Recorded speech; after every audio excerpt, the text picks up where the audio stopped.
The name Michelle Kingley is formidable in the biotech industry, having created a breakthrough technology where a nanochip is inserted in the brain of those who are paraplegic, giving them the ability to walk and full-body movements. Michelle's real name is Nazaria Michelle Kingley, also known as Nazi from her loved ones. Nazaria uses her aunt's maiden name, Kingley, as her professional pseudonym. Her aunt, Cecilia, married into the Matthews family. Unfortunately, Uncle Elijah passed away before they had any children of their own. But her aunt always loved Nazaria and Cyrus like they were her own children. Needless to say, Nazaria was her favorite. Nazaria comes from a well-respected family from Mauritius, a beautiful country in Africa. They moved to Hong Kong when she was 5, and her older brother, Cyrus, was 8. Nazaria showed brilliance from a young age. She was labeled a genius. Her parents took advantage by ensuring she would get the best education. When she was 6 years old, Nazaria was sent to live with an aunt in Cambridge, Massachusetts. So with a heavy heart, she left her parents, her brother, and her best friend Dai Lu and Bolin behind in Hong Kong. Because she left so young, many people in parents' circle forgot that Matthews had a daughter. Her name was barely mentioned in events or gatherings. When Nazaria was accepted to the prestigious MIT, Cyrus and Dai Lu came to America to celebrate with her. With the distance, it was difficult to spend a lot of time with her 2 favorite people. Mom and Dad are sad they couldn't make it, but they are so proud, said my brother. I barely held back my tears. In a whisper, yeah, right. But thank you for telling me that. Nazaria and her parents' relationship weren't close, mainly due to distance and her defiant personality, as they put it. Being raised in an environment that allows you to be outspoken and confrontational is in stark contrast to the reserved upbringing of Hong Kong. So they always seemed to clash whenever they were together. Cyrus, I hear Mom and Dad are already trying to get you married after you graduate, said Nazaria. Yes, they've already started talking to some of their peers to see which daughters are available. But of course, you know nothing would be finalized until whomever is selected receives my baby sister's approval, reassured Cyrus. Dai Lu chuckled, then said, I feel sorry for that poor woman. We all laughed. Years passed. Nazaria was on a flight to Istanbul. She received a formidable job offer from a biotech firm in Turkey. As she looked out of the window of the plane, the clouds gave way to the beautiful skyline of Istanbul. She was embarking on a journey that would catapult her career. Now 27, Nazaria has collected a multitude of prestigious awards, celebrating her contribution to the biotech world. A video call from Cyrus. Hey, Nazi. His voice was cheerful. How's my baby sis? I'm good, I happily responded. Just doing what I love. Speaking of love, you'll be getting a new sister-in-law, he chimed. I want you to meet her. I haven't forgotten our agreement. Okay. I will let you know when I am able to come home. Nazi. He paused. I'm not sure this is love, as this was a pairing from our parents, but I want to make sure she's the one for me. I understand. Did something happen that makes you a tad bit hesitant? She was a recommendation from one of Dad's elite friends. Don't get me wrong, she's wonderful. I just want to make sure this alliance is a good fit and not what our family can do for hers. Got it. I'm on it, I said. Send me her name and picture. I will have my friends dig a bit deeper. When the call ended, I couldn't help but wonder why our parents wanted to maintain this air of prestige.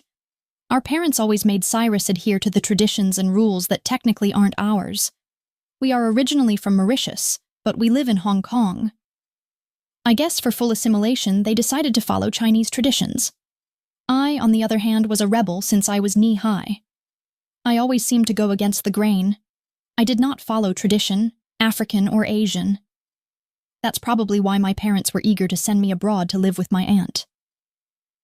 When I arrived in Hong Kong, I opted to stay at the Peninsula Hong Kong Hotel. I rented the penthouse suite for 3 months. Since I had been gone for so long, many people in my family's friend circle forgot about me and what I looked like. In the morning, I arrived at my parents' villa. The servants had to announce me as a guest. as they didn't know who I was. I wasn't bothered. My mom came to meet me at the foyer. She looked shocked. "When did you arrive, Michelle? We could have sent a car to the airport to pick you up." "No need. I arrived yesterday." She looked behind me. "Where is your luggage?" she asked. "I am staying downtown." "Why aren't you staying here at home?" she asked. I could barely contain my chuckle. "This place hasn't been my home in years, Mom. Don't worry, I'm fine." I heard Cyrus's voice coming down the stairs. "There she is, my heart, my baby sis." He gave me the biggest hug. "You look amazing. I see the sun of Turkey has given you a bronze glow." "You live in Turkey?" our mother asked, surprised. "Wow, Mom, you don't even know where in the world I reside." "Sad." She rolled her eyes and walked away. Cyrus chuckled. "Why do you always have to get her worked up?" "Because it's fun," I laughed. We reserved a private room at our favorite ramen restaurant. When the owner saw us, he immediately sent over a couple bottles of sake.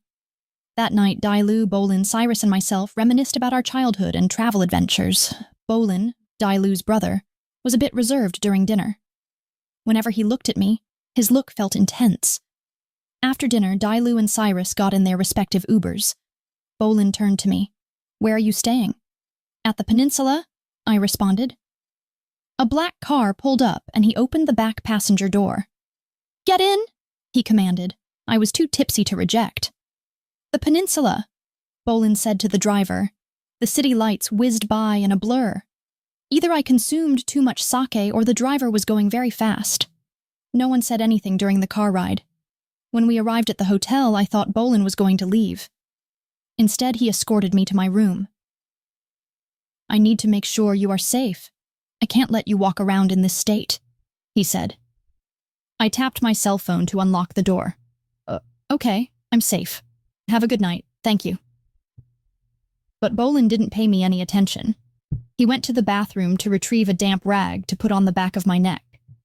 The coolness of the rag felt very welcoming. "Oh my goodness," I said, "thank you." He then got up and stood by the window overlooking Hong Kong. "Why did you never come back?" he asked quietly. The question took me aback. Because life here was suffocating. I felt out of place. I never fit into the elite circle. "Do you feel accepted in Istanbul?" "Yes, I feel seen. Respected through my own merits, not because of who my parents are." He nodded. "I get it," he responded. "Get some rest. Tomorrow is the engagement party." Then he left.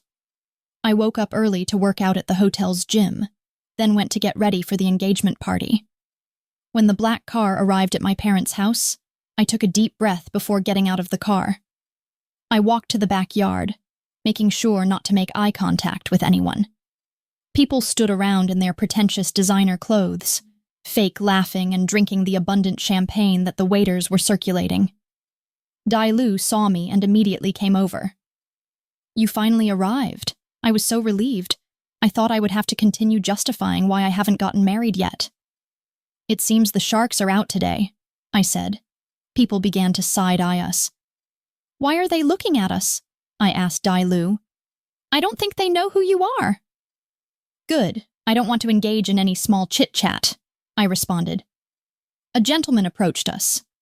"Aren't you Michelle Kingley, the biotech engineer that created the nanotechnology that allows people to walk?" "Yes, I am." "Nice to meet you. I am Mr. Zhu Chen."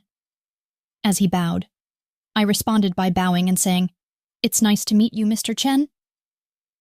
It seemed like a few people overheard our conversation and began coming over to talk. I started to feel crowded. So many people were asking me questions, barely giving me a chance to answer them. Then came Wang and her minions. With a fake smile on her face, she asked, "What brings you to Hong Kong?" I know she was really asking why I was at her engagement party. I put a fake smile on my face to match her energy and politely said, "I was invited." Before I realized what was happening, Bolin was at my side. "I invited her. The Yang family is looking to venture into biotech, so we wanted to talk with an expert." Everyone's eyes gleamed and nodded approvingly. Everyone except May. If you'll excuse us, we need to continue our discussion regarding developing gene editing techniques for treating inherited blood disorders. I was stunned. How did he know what I was working on? Bolin and Dai Lu escorted me away. Thank you, I said. I was starting to feel like I was being interrogated. You look like you were going to throw up on one of them, he said. So that was my cue to intervene. Thank you again. I hate being crowded. I wasn't expecting anyone to recognize me. Are you kidding? Your reputation precedes you. Everyone knows your face and your name, but not who you really are, says Dai Lu. Let's keep it that way. I responded. Dai Lu and I were shopping in the jewelry district when I heard my name. Hello, Michelle? We both turned to see May with her minions. I'm sorry, who are you? I asked. I knew who she was. I just wanted to irritate her. You were at my engagement party the other day? May responded irritably. Oh, was I? I've been to so many parties I can barely remember, I said flatly. Congratulations again on your engagement? May's ears turned red. You can see the anger on her face. As soon as she opened her mouth to speak, I interrupted. You'll have to excuse us. We are on a tight schedule, as I'm sure you understand. Then Dai Lu and I walked away. May's minions stood there in shock. I heard one say loudly, Americans are so rude. When Dai Lu and I rounded the corner, we both started to laugh so loudly. Did you see the look on May's face when you asked her who she was? Dai Lu said between bouts of laughter. I thought I was going to pee on myself from holding in my laughter. She's an imbecile, I chimed. She doesn't know I have gathered incriminating information about her and her father's company. Dai Lu's eyes widened in shock. What? She exclaimed. I haven't told Cyrus yet, as I want to see for myself how she treats people. I continued. I hear she's a bitch. I heard the same thing, said Dai Lu. Now that I have her attention, time to implement my next plan. I said to Dai Lu, I'm just glad I'm your friend. If only these folks knew you are ruthless. I invited Cyrus to meet me for lunch at a place I knew May frequented, or at least her minions did. Just as I predicted, May stormed into the restaurant and marched over to our table. I barely had the chopsticks in my mouth when she said, So you are here again. I see you trying to get the attention of my fiancé. Before Cyrus could respond, I asked her, Who are you again? You seem familiar. I had a look of confusion on my face. That's when she lost her temper. You fool! Don't you know who I am? I placed my chopsticks down and calmly replied, No, should I? May, behave yourself, we're in public, Cyrus said firmly. I patted his hand and told him to relax, as I got this. That gesture made May even more angry. Other patrons in the restaurant were looking at us now. Some of them pulled out their phones and began recording.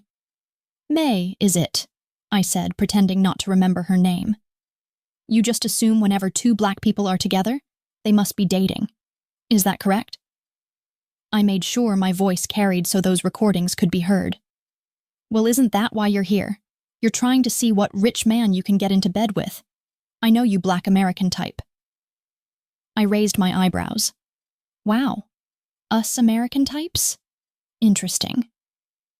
The owner of the restaurant came over to see what the commotion was about. I explained how we were sitting and enjoying our food. Then this psychotic woman came in yelling derogatory insults at us for being black and American. The owner looked in horror. He knew this negative publicity would not be good for his restaurant's reputation. He immediately called for security to escort May and her friends out of the restaurant.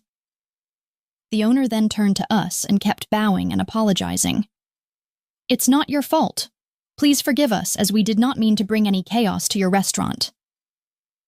I repeated the statement again in Japanese and bowed. The owner and the other guests were surprised. Then they started clapping. Cyrus and I resumed our meal. I'm so sorry, Nazi, he said softly. Don't be. I said, You need to see the type of person you are marrying. By the way, there's more you should know about her and her father. I pulled my tablet from my bag and pulled up all the details I was able to gather on the Wang family. The police reports of assault by May, which her family covered up. The shady dealings her father did to gain notoriety with his company. The financial details of the Wang company and how they were struggling financially. Wang Industries are looking to marry into the Matthews family to gain access to the Matthews and Yang assets to help their company from going bankrupt. I can't believe this. I wonder if Dad knows, Cyrus asked. I don't know, I replied, but I am sure he would be interested to know. Can you forward me these documents? I already did. It's in our secret email account we share. Cyrus went home to talk to our parents. I went back to the hotel. In the lobby of the hotel, Bolin was waiting for me. How long have you been here? I asked when I walked up to him. It doesn't matter. I wanted to talk to you. He responded. We sat at the hotel bar to talk. What's going on, Bolin? I asked after the waiter walked away with our drink orders. He just sat and looked at me intently. Besides work, what has your life been like in Istanbul? He finally asked. Are you seeing anyone? I was shocked by his inquisitive question. No, I work a lot, then hang out when Dailu or Cyrus come to visit. Are you seeing anyone? I asked. I know if my parents are trying to get Cyrus married, I know your mom must be lining the women up. My mom learned early on that won't work with me, he said. My face was full of curiosity. The last time my mom tried to set me up on a blind date with one of their friends' daughters, it didn't go well. He smirked as he picked up his martini to take a sip. Let's just say the blind date ended with the woman crying and storming out of the restaurant. Oh dear, what did you say to her? For some reason, I felt pleased with this news. It's in the past. It doesn't matter. Just know my parents never tried to set me up again. Plus, I think my name has become tainted in the dating pool, so no one wants their daughter dating me. I laughed so hard. We sat and talked for hours. We talked about our dreams, our past, who we are as adults now, our careers, family. I started yawning. Let me walk to your room, he said. You've had a long day. I'm sorry. I didn't realize it was so late, I replied. When we stepped out of the elevator, I turned to him and said, It's really late. Driving this late is not safe, as it's been a long day. You can stay the night. The penthouse is very spacious, and the sofa extends to a bed. For some reason, my back suddenly felt hot. Then the heat engulfed me. My entire body became warm. Okay, he said, looking at me. Maybe it's the way he looked at me. Maybe it was the drinks. I couldn't explain the sudden warmth. When he stepped out of the shower with just a towel wrapped around his waist, I couldn't regulate my breathing. When did Bolin become so damn fine? I thought to myself. Is there a problem? He asked. I didn't realize I was staring. I made up an excuse. I was just looking at your tattoos. They're beautiful. What are they? How can I say they're beautiful and pretend to not know what they are? Dang it, Nazi, I thought to myself. My head was swimming. He walked closer to me. I could see the water droplets on his body. He smelled so good. His body looked sculpted. He pointed to the Japanese words that were tattooed his ribcage. These are an old Japanese proverb about strength. Without thinking, I touched the tattoo, outlined it with my fingers. Nazaria. He said my name in a deep, husky voice. I never heard my name sound so intoxicating. I was taken aback by his strength. He picked me up with ease and I wrapped my legs around his waist. He pulled the towel off and let it drop on the floor, then walked towards the bed. He laid me gently on the bed. I could see the moonlight shining against his back. The next moment, his warm breath was on my neck. My breathing was erratic. Soft, warm kisses everywhere. I couldn't catch my breath. Are you okay? He asked. Voice deeper than I remember. I think so. Breath erratic and heavy. What do you mean, I think so? His eyes were intense and confused. I've never done this before, I finally said. He leaned back. You're a virgin Nazi, he asked with surprise in his voice. I felt so embarrassed. Why couldn't this bed just swallow me and make me disappear? I looked away. Yes, I'm sorry, I whispered. Now his voice was more gentle. Are you sure you want to do this? I looked back at him. Yes. I'm not going to be able to stop once I start, Nazi. I've been waiting for you for a long time. I leaned upward and began kissing him. The early sun began to peek into the room, as if it wanted to confirm what the moon had witnessed the night before. I turned my head and saw him sleeping. He looked so peaceful, so gentle, far from how he handled me last night. His phone rang. The sound was so loud in the quiet room. Barely awake, he reached for the phone and answered it. I couldn't hear who it was or what was said. He just said, "Okay," then hung up. He turned to look at me. Those bedroom eyes, they are enchanting. How are you feeling? He asked me. I'm okay, I responded groggily. Damn, why am I blushing? He grinned. I tried to get up and walk to the bathroom. As soon as I stood up, my legs gave out from beneath me. I dropped to the floor. With movements so quick, he jumped out of the bed and picked me up from the floor. His body was warm and muscular. Now my whole face was blushing. I must have looked like a tanned tomato. It seems like you are not okay, he said with a sly grin. I buried my face into his shoulder. I was embarrassed. He chuckled. My legs were wobble and my whole body was sore. But I endured. I went to the bathroom to freshen up. I was wearing the hotel robe like armor. I stepped out of the bathroom, clutching the collar, hoping it didn't reveal any parts of my body. I don't know why I suddenly felt bashful. He laid on the bed, half covered. Now the sun is shining brightly in the room. You can see his upper body so clearly. I noticed I was staring again, seemingly lost in thought. What do you have planned for today? He asked, snapping me out of my daze. Nothing major. Dai-Lu and I were supposed to meet for lunch. Oh my goodness, Dai-Lu. My mind suddenly realizes the reality of everything. How would I explain this to Dai-Lu? How do I tell my best friend I just slept with her brother, let alone lost my virginity to him? Then there's Cyrus. Cyrus will kill me. Call Dai-Lu and tell her something's come up and you cannot make lunch today. The look of terror was on my face. My thoughts are wandering. What should I do? I heard myself say, What's the reason? Let her know her brother plans to continue exploring your body for the rest of the day. Are you crazy? I shouted. They are going to be mad, I said with panic in my voice. He smiled slyly, then said, Call her and cancel or I'll call her. My eyes widened in shock. I quickly called Dai-Lu. The day went by in a blur. Cyrus called, Hey Nazi, we have a situation. I sat up abruptly, pulling the sheets up to my neck, covering my body. Like I was just caught doing something I wasn't supposed to be doing. Like Cyrus could see me through the phone. He couldn't. What's wrong? What happened? Are you okay? Is it Dai-Lu? I started firing off questions, not giving Cyrus time to answer. No, Nazi, calm down, he said, realizing he made me panic. Mom and Dad don't believe the documents you presented. Dad is claiming you are trying to start trouble. I want to call the engagement off. Tears welled up in my eyes. They wouldn't take my word. They think so little of me. Nazi, they scheduled a dinner with the Wang family. Dad wants to talk to Mr. Wang and Mei. The Yang family will be in attendance too, since they are Dad's business partner. He continued. So you will need to come home, Nazi. Okay, when and what time? I sat on the edge of the bed.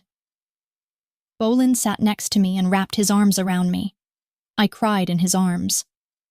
The Wang family arrived on time for dinner at the Matthews. The Yang family was already there. Everyone was sitting in the large living room chatting lightheartedly. Cyrus was waiting for me to arrive. I arrived 15 minutes later. When I walked in, my parents looked at me with a disgusted look. Mei sneered. What is she doing here? Dad, this is the idiot that has been trying to steal Cyrus? My mom looked confused. Huh? Cyrus stepped forward. Mr. Wang, Mrs. Wang, Mei. I'd like to introduce my baby sister, Nazaria. Mei blurted out, What? She said her name was Michelle. Cyrus replied with irritation in his voice. As I said, this is my baby sister. Her full name is Nazaria Michelle Kingley. She is a world-renowned biotech engineer. May looked so embarrassed, the words barely audible. I didn't know. Of course not. Because you wanted to shout racial comments and insults before either of us could even get a chance to properly introduce who I was. Mr. Wang looked so angry. May, we will deal with you when we get home. Then Mr. Wang turned to me and apologized. With the sweetest smile I could muster up, I told him not to harbor on the past. We should focus on the future. The servants nodded to my mom, indicating dinner was ready to be served. I excused myself to wash my hands. Dinner proceeded politely. No one brought up business until dessert was served. The servants entered the dining room. I chimed in. I asked the staff to prepare everyone's specific dessert. Since we are going to be family, I felt it's best to get to know a bit of each of you.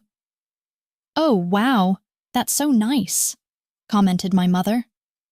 While everyone was enjoying their dessert, Boylan asked, Mr. Wang, it has come to my attention that Wang Industries is suffering exorbitant financial loss. Is that true? Yes, it's true. Our shares have fallen 18% in the last quarter, and we barely have enough funds to continue doing business for the next quarter.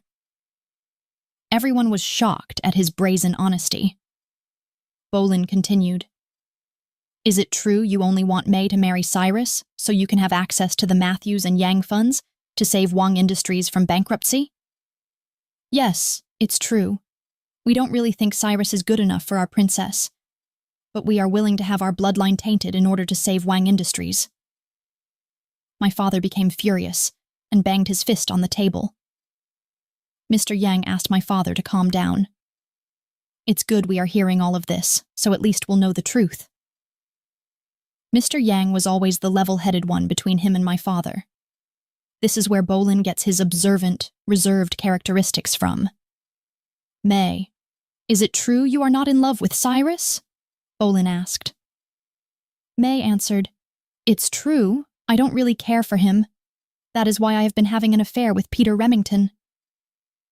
Cyrus slumped back in his chair, his mouth wide open. He didn't seem hurt, just shocked by what he heard. Mr. Wang, what do you think of my father? Boylan continued. I think he is stupid for being in business with the likes of the Matthews. They are not Japanese. He's a fool for making you the heir of such an empire. You've never been seen with a woman, so your love life is questionable. Mrs. Yang and my mother sat there appalled and shocked. They couldn't believe what they were hearing. Finally, Mrs. Wang, is it true you are the reason Mrs. Matthews was rejected from becoming a board member of the She Charity Foundation? Yeah, her voice is annoying. She sounds like a squealing hyena from the Serengeti. She doesn't really belong, Mrs. Wang said nonchalantly. My mother gasped. I just kept eating my dessert. I was not going to waste this delicious cashew apple cheesecake the chef made.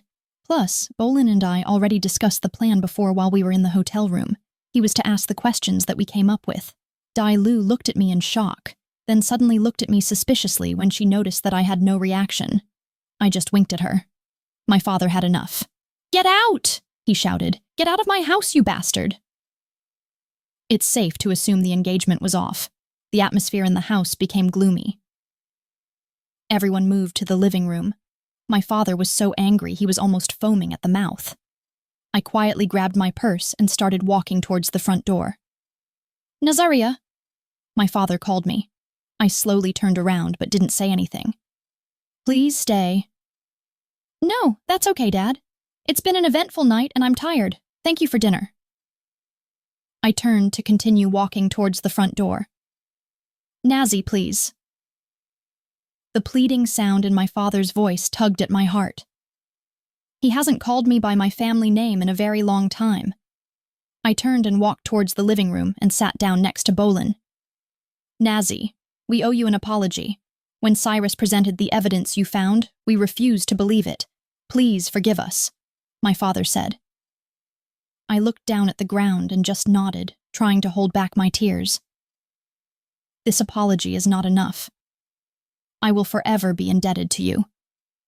Even though we have not been a good family to you, you still protected this family. He continued, I want you to know your mother and I have always been proud of you. The work you've done, the accomplishments, the accolades, all of it. You've done it on your own without the influence of the Matthews name. Tears quietly streamed down my cheeks, but I still couldn't look up. Before I realized what was happening, my father came and gave me a kiss on the top of my head. Mr. Yang asked, I don't understand how they were so brazen with their honesty. It was like they didn't care who knew the truth. I lifted my head and wiped my tears.